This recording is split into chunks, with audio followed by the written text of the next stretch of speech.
There is still one thing that the families are fighting for in Washington. They want a database so any airline can look up the training history, the experience history of any pilot before they are actually hired.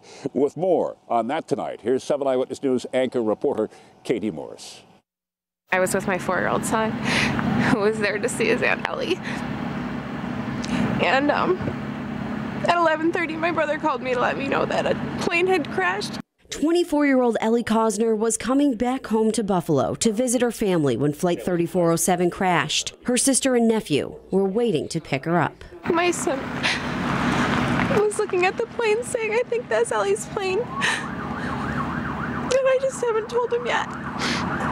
As Ellie's family prepares for the 10-year anniversary of the crash, they still grieve for the beautiful, smart law school student who wanted to work in adoption law. I'm going through all these pictures and remembering, you know, what a cool person she was. In the decades since the crash, Ellie's parents, John and Marilyn Cosner, have fought tirelessly to improve airline safety. So many of the regulations they and the victims' families push for are now in place, but one remains. One that may have changed the outcome that fateful night. Our pilot had failed what's called 5 check rides, which are basically driver's tests, flight tests.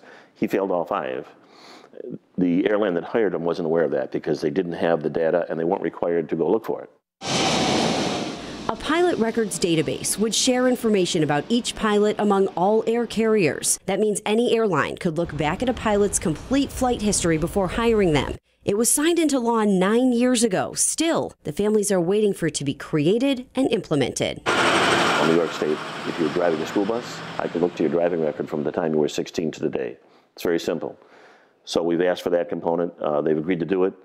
It's lagging way behind. We thought it was going to be done last year or the year before, It's just silly. The solutions are so simple. John and Marilyn say they'll continue pushing until they see that safety measure enacted. Right now, there's no timeline.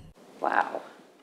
That's how you can measure time. And as the crash anniversary nears, the Cosners say they still feel Ellie with them. Her photos will stay on the wall of their home, her smile forever looking back at them, and her memory keeping them close. We were forever changed, and changed in good ways because we don't take each other for granted.